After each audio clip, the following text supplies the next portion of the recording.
Zgjedhjet parlamentare të 11 majit nuk priten si një proces normal politik, por si një provë e madhe për një sistem që prej kohësh ka humbur lidhjen me qytetarin. Në një klim të ngarkuar me dyshime, pazaret hapura dhe një drejtësi që lë më shumë pikpyetje se sa përgjigje, vota do të jetë një pasqyrim i një realiteti të deformuar sesa një mjet ndryshimi, mes një pushteti të rrënjosur fort dhe një opozite të fragmentuar. Zgjedhjet po afrohen si një gare paracaktuar ku alternativat e paqarta dhe mosbesimi ndaj politikës rrezikojnë të jenë më vendimtar sesa vetë rezultatet elektorale.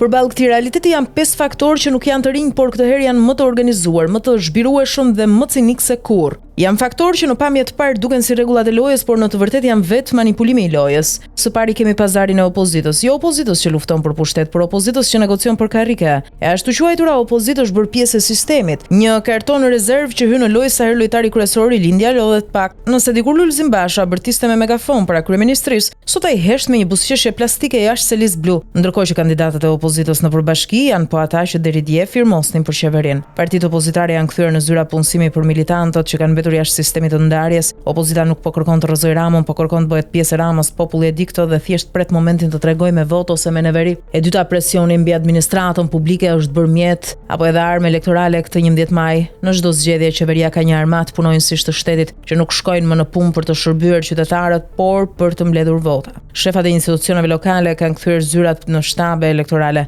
Kush nuk del në terren për kandidatin toni rrezikohet vendi i punës. Kush s'pranon të çojë lista votuesish nuk merr bonusin. E vetmja gjë që mungon është që t'ua vë notën në dorë me zarfe, siç bënin dikur në komunizëm, sepse realisht s'kan më nevojë. Frika funksionon më mirë se rrëshfeti. Faktori i tretë më i rrezikshëm është drejtësia selektive. SPA ka prezantuar strategjinë për fushatën zgjedhore për të vëzhguar nga afër kandidatët, por duket sikur arrestimet bëhen me orar elektoral dhe me kalkulim politik. Ata që janë të djegur ose s'kan më leverdi për sistemin bien si domatet kalbura, por ata që kanë ende lidhje në kupolën e pushtetit përmenden në dosje por nuk preken. Janë të mbrojtur sepse drejtësia në Shqipëri, edhe pse po sponsorizohet me miliona euro nga jashtë, vazhdon të funksionojë si instrument presioni dhe jo si garanci llogaridhënie, ose një vetëm në shpatë, siç e quan edhe vet Rama, e pafuqishme përballë të gjithëve.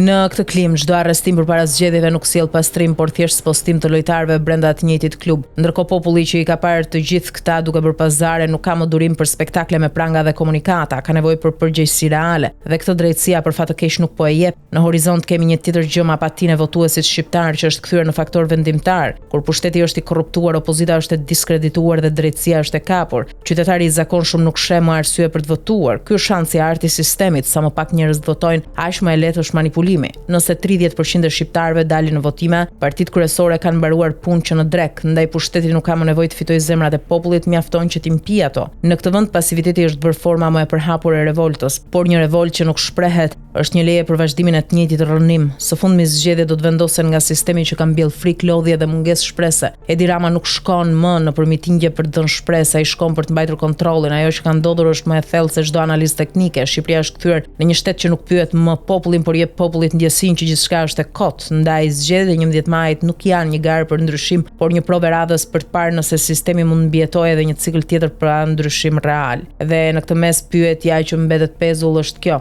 a do të zgjohet populli apo do të zgjasë edhe një herë dorën drejt kutisë duke votuar jo për shpresë, po për hallin e radhës? Sepse në fund s'ka rëndësi kush fiton më 11 maj nëse popullit të gjithë të tjerat s'kan vlerë.